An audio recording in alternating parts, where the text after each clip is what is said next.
Financial markets పై పట్టు సాధించాలనుకునే వాళ్ళు Revanth conduct చేసే వెబినార్ కోసం ఈ నెంబర్ కి కాల్ చేయండి. నమస్తే, వెల్కమ్ టు సుమన్ టీవీ. నేను విష్ణు. ప్రస్తుతంతో పాటు సర్టిఫైడ్ ఫైనాన్షియల్ ప్లానర్ మాధవిరెడ్డి గారు ఉన్నారు. వారితో మాట్లాడదాం. నమస్తే మాధవిరెడ్డి గారు. నమస్తే అండి. మాధవిరెడ్డి గారు, welcome to market outlook. Madhavi Reddy గారు, థ్యాంక్ యూ సో మచ్ అండి. సో వీకెండ్ వస్తున్న ఆడియన్స్ అంతా కూడా మాధవిరెడ్డి గారి అవుట్లుక్ అనాలిసిస్ కోసం వెయిట్ చేస్తున్నారు ఈగర్గా.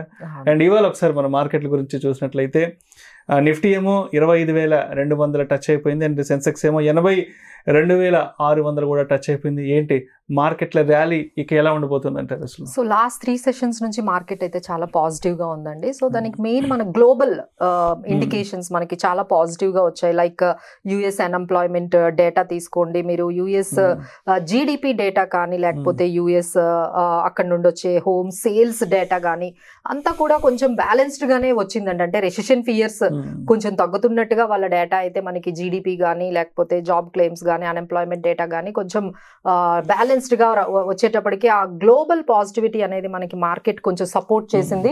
అండ్ ఎస్పెషల్లీ నిన్న జరిగిన ఈ రిలయన్స్ ఏజిఎం కూడా మార్కెట్స్ ని కొంచెం పాజిటివ్ గా తీసుకెళ్లిందండి. సో ఓవరాల్ గా ఇప్పటి వరకు ఈ టైం వరకు మనం చూసుకుంటే మార్కెట్స్ ఆల్ టైమ్ హై అనే చెప్పుకోవాలండి. అంటే మీరు అన్నట్టుగా సెన్సెక్స్ అయితే 82,637 అండ్ నిఫ్టీ 25,258 ఈ టైం కి మనకి మార్కెట్స్ ఆల్ టైమ్ హై అనేది చెప్పొచ్చండి. అయితే ఏంటి అంటే ఇంత పెద్ద ర్యాలీకి కారణం ఇంటర్నేషనల్ గా మార్కెట్స్ కి ఎటువంటి సపోర్ట్ దొరుకుతుంది అంటారు అసలు? సో మన దగ్గర అయితే చాలా పాజిటివ్ గానే ఉందండి. మనం ముందు నుంచి చెప్పుకుంటున్నాం మన ఇండియాలో అయితే ఎకనామిక్ డేటా కానీ, లేకపోతే మన రీటైల్ పార్టిసిపేషన్ కానీ చాలా పాజిటివ్ గా మనకి ఇన్ఫ్లోస్ అనేవి మార్కెట్ కి వస్తూ ఉన్నాయి. దాంతో పాటు ఎప్పుడైతే ఇదే ఎక్స్పెక్ట్ చేసామండి, ఎందుకంటే మనకి ఎప్పటి నుంచో మన దగ్గర బాగా సపోర్టివ్ గా ఉన్న గ్లోబల్ సపోర్ట్ లేకపోవడం వల్ల మనం కొంచెం సెట్ బ్యాక్ అవుతున్నాము అనేది ఇప్పుడు అది కూడా మనకి ఈ వీక్ లో గ్లోబల్ సపోర్ట్ కూడా రావడంతో మన మార్కెట్స్ ఆల్మోస్ట్ నిఫ్టీ 1.6% ఈ ఒక్క వీక్ లోనే మనకి ర్యాలీ అనేది కనిపించిందండి. So like we can expect this momentum even in the next week లో ఇదే విధంగా మనకి పాజిటివ్ గానే ఉండొచ్చు అనేటట్టుగానే మనకి అన్ని ఇండికేషన్స్ ఉన్నాయండి. అయితే ఈ వీక్ లో మరి ముఖ్యంగా మాట్లాడుకోవాల్సిన మరొక అప్డేట్ ఏంటంటే రిలయన్స్ ఏజిఎం మీటింగ్ అనేది చాలా పెద్ద ఎత్తున మార్కెట్లను ప్రభావితం చేసింది. And especially Reliance AGM meeting లో ఎటువంటి అంశాలను ప్రధానంగా ప్రస్తావనకు తీసుకుని వచ్చారు, ఆ అంశాలు మార్కెట్ ఏ విధంగా కలిసి వచ్చాయంటారు అసలు? డెఫినెట్లీ అండి. అంటే ఏజిఎం లో ఎప్పుడైతే సెప్టెంబర్ లో వాళ్ళ మీటింగ్ ఇంటర్నల్ మీటింగ్ లో 1:1 బోనస్ షేర్స్ డిక్లేర్ చేయబోతున్నాము, ఈ పాయింట్ ని మేము కన్సిడర్ చేయబోతున్నాము, దాని డెసిషన్ ఏదైతే ఈ బోనస్ షేర్స్ ఇచ్చే ఈ డెసిషన్ ఏదైతే ఉందో మనకి సెప్టెంబర్ అప్కమింగ్ మీటింగ్ లో అయితే వస్తుంది అనేది అది చాలా పాజిటివ్ గా అనిపించిందండి. తర్వాత వాళ్ళు ఇచ్చిన డేటా అంతా కూడా అంటే దే హావ్ బికమ్ అంటే లార్జెస్ట్ వాళ్ళు నెట్వర్క్ లో వరల్డ్ లోనే చాలా లార్జెస్ట్ నెట్వర్క్ లో మేము ఉంటున్నాము అనేటట్టుగా వాళ్ళు చెప్పడము.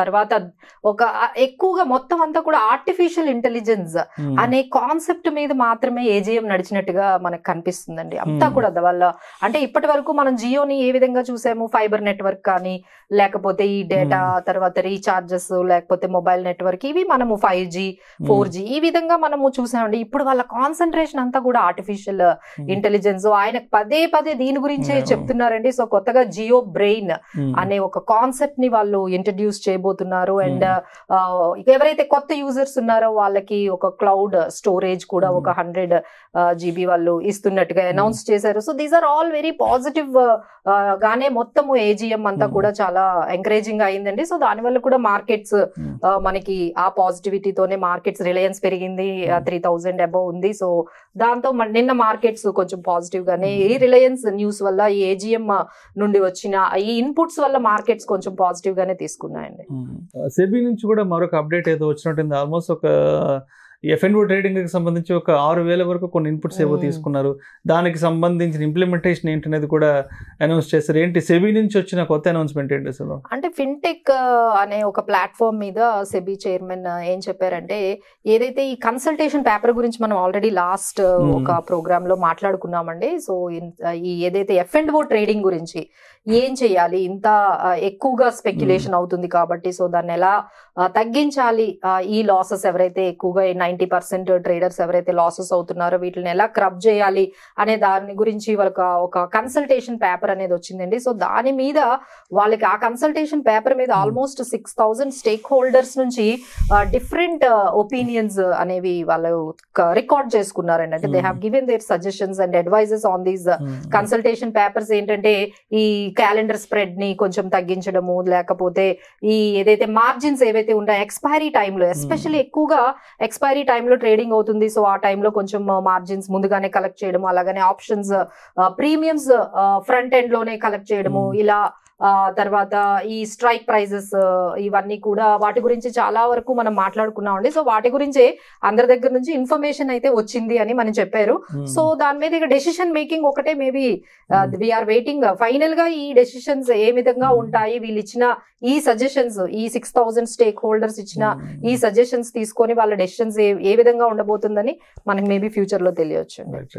అయితే ఒకసారి అంటే మాన్సూన్ రెయిన్ఫాల్ గురించి మాట్లాడుకుంటే దేశవ్యాప్తంగా కూడా చాలా రాష్ట్రాల్లో విస్తారంగా వర్షాలు కురుస్తున్నాయి కాబట్టి సో మాన్సూన్ ఎఫెక్ట్ అనేది మార్కెట్లకు ఎటువంటి మైలేజ్ తీసుకొచ్చింది, ఎస్పెషల్లీ ఏ సెక్టార్స్ కి ఏ స్టాక్స్ కి మాన్సూన్ మైలేజ్ బాగా కలిసి వచ్చింది అంటారు? సో ఇప్పుడు వరకు అంటే లాస్ట్ వరకు కూడా కొన్ని ఏరియాస్ లో ఇంకా కంప్లీట్ రెయిన్ ఫాల్ ఇంకా కంప్లీట్ అవ్వలేదు అనేది ఉందండి. బట్ లాస్ట్ 2 weeks నుంచి చూసుకుంటే దాదాపుగా ఈ గుజరాత్ గానీ ఎక్కడ చూసినా మనకి వర్షాలు చాలా కంటిన్యూస్ గా పడుతూ ఉన్నాయండి. సో ఫైనల్ గా మనం ఏంటంటే అబౌవ్ నార్మల్ కి స్టేజ్ లోకి వెళ్ళిపోయాము. So that is a very good news అండి. ఎందుకంటే మన ఇండియా ఇప్పటికీ కూడా రెయిన్ మీద బేస్డ్ అయ్యే, అగ్రికల్చర్ మీద బేస్ అయ్యే మన కంట్రీ కాబట్టి ఎప్పుడైతే ఈ గుడ్ న్యూస్ ఏదైతే ఈసారి ఈ ఇయర్ అబౌవ్ నార్మల్ అంటే ఎప్పుడు వచ్చే రెయిన్స్ మీద కన్నా ఒక 7% కన్నా మనకి ఎక్కువ రెయిన్ ఫాల్ ఇప్పటి వరకు మనం నమోదు చేసుకున్నామండి. So that is very good news. Especially దీని వల్ల ఏంటంటే రూరల్ యాక్టివిటీస్ అగ్రికల్చర్ యాక్టివిటీస్ పెరుగుతాయి, వాళ్ళకి కూడా కన్సంప్షన్ పెరుగుతుంది, వాళ్ళ యాక్టివిటీస్ పెరుగుతూ ఉంటాయి. So that is a good news and positive news అండి. అదే దాన్ని ఎస్పెషల్లీ మనం ఇలాంటివి ఏంటంటే FMCG స్టాక్స్ లో ఎక్కువగా మనం పాజిటివిటీ అనేది చూడొచ్చు. ఆటో సేల్స్ అంటే ట్రాక్టర్స్ కానీ ఇవన్నీ కూడా చేస్తూ ఉంటారు. సో అవి మనం చూడొచ్చు. ఆ తర్వాత స్పెండింగ్ కూడా బాగా పెరుగుతుంది, ఎందుకంటే ఎప్పుడైతే రూరల్ ఏరియాస్ లో మనకి యాక్టివిటీస్ పెరుగుతూ ఉంటాయో కన్సంప్షన్ కూడా పెరుగుతుందండి. So there are certain stocks అండి. ఈ థీమ్ మీద మనం కొన్ని స్టాక్స్ అయితే రాడార్ లో పెట్టుకోవచ్చు. L&T finance, M&M finance, Maruti, Bajaj Auto, HUL, Marico, Dabur, Bajaj Auto, కొన్ని NBFC కంపెనీస్, ఇలాంటివన్నీ కూడా అంటే ఈ థీమ్ మీద అంటే రూరల్ యాక్టివిటీ అండ్ ఈ అగ్రికల్చర్ థీమ్ మీద ఈ కన్సంప్షన్ ఎప్పుడైతే రూరల్ కన్సంప్షన్ పెరుగుతుందో దాని మీద బేస్ చేసుకొని మనం కొన్ని ఈ థీమ్ బేస్ చేసుకొని FMCG స్టాక్స్ ఇలా మనం ఆటో ఎస్పెషల్లీ ఆటోమొబైల్ కి సంబంధించిన కొన్ని స్టాక్స్, M&M ఇలాంటి స్టాక్స్ అయితే మనము యాక్టివేట్ గా అంటే యాక్టివ్ చేసుకోవచ్చు మన పోర్ట్ఫోలియోలో. అండ్ తర్వాత ఒక మేజర్ న్యూస్ కూడా ఏంటంటే ఈ రిచెస్ట్ పర్సన్స్ లిస్ట్ లోకి అంబానీని క్రాస్ చేసి అదాని టాప్ 1 లోకి వచ్చేసారంటూ కూడా అది కూడా నిన్న పెద్ద వార్త సంచలనంగా మారింది. ఏంటి అసలు ఏం జరిగింది? సో ఈ హొరన్ 2024 ఇండియా రిచ్ లిస్ట్ అనేది రీసెంట్ గా మనకి వచ్చిందండి. సో అందులో ఇప్పటి వరకు Mukesh Ambani used to be the topmost richest person in India, but now Gautam Adani has overcome అయితే చేశారండి. So now he is richest person in India అని చెప్పొచ్చు. 11.6 lakh crore అండి ఆయన మన సంపాదన చూసుకుంటే. ముఖేష్ అంబానీ ర్యాంక్ సెకండ్, ఆయన సెకండ్ ర్యాంక్ లో ఉన్నారు. ఆయన సంపాదన చూసుకుంటే 10.14 lakh crore తో ఆయన వెల్త్ అనేది మనకి కనిపిస్తుంది. ఆ తర్వాత చాలా మంది కూడా మనకి అంటే శివ్ నాదార్ అని ఒక పర్సన్, ఆ తర్వాత Cyrus Poonawalla. So these are all the people who are coming under 3rd and 4th space లో ఉందండి. But this is very surprising. So Mukesh అంబానీని కూడా క్రాస్ చేసుకుంటూ, సో లాస్ట్ టైం మనం చూసుకుంటే అప్పుడు అదాని స్టాక్స్ పడిపోయేటప్పటికి ఆయన 9th పాతాళానికి వెళ్ళిపోయారు. ఆ time last 1.5 year back. But see that అంటే టైం అనేది ఎంత ఫాస్ట్ గా చేంజ్ అవుతుందో. సో నౌ హీ బికమ్స్ అంటే ఆయన ఆ టైంలో కూడా అంత స్ట్రాంగ్ గానే ఉన్నారండి.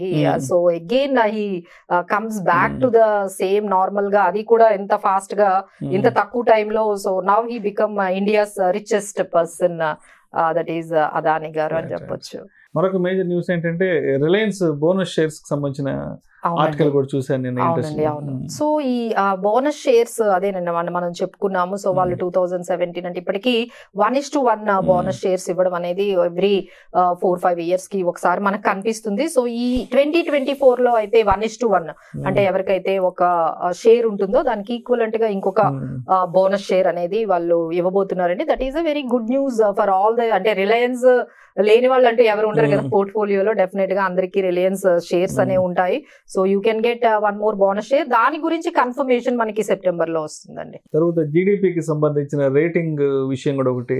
సో ఇది కూడా మార్కెట్స్ ని చాలా పాజిటివ్ గా తీసుకెళ్ళిందండి. ఎందుకంటే మూడీస్ రేటింగ్ అనేది మనకు వచ్చింది. సో వాళ్ళు మన జీడిపిని అప్గ్రేడ్ చేశారు. ఇండియా జీడిపి 2024 లో అయితే 7.2% ఉండబోతుంది. అలానే 2025 లో 6.6% ఉండబోతుంది. So strong broad based growth ఇండియాకి ఉండబోతుంది అనేది ఎప్పుడైతే ఒక ఇంటర్నేషనల్ రేటింగ్ ఏజెన్సీ మన ఇండియా గురించి ఇంత పాజిటివ్ గా చెప్పారో, సో డెఫినెట్లీ మార్కెట్స్ ర్యాలీ అనేది మనకు కనిపించిందండి. So that is how we are heading towards. ఇప్పుడు 25,200 అబౌవ్ ఉంది. సో నెక్స్ట్ లెవెల్ మనం చూసుకోవాలంటే 25,500 ని కూడా మనము నెక్స్ట్ రెసిస్టెన్స్ లెవెల్స్ గా చెప్పుకోవచ్చు. గడిచిన వారం మార్కెట్ లో ఏం జరిగింది, రాబోయే వారం మార్కెట్ లో ఏం జరగబోతోంది అనే దాని గురించి మీ స్టైల్లో మన ఆడియన్స్ కి మార్కెట్ అవుట్లుక్ కి సంబంధించిన అనాలిసిస్ చాలా క్రిస్టల్ క్లియర్ గా తెలియజేస్తారు. Thank you so much Madhu Reddy గారు. Thank you.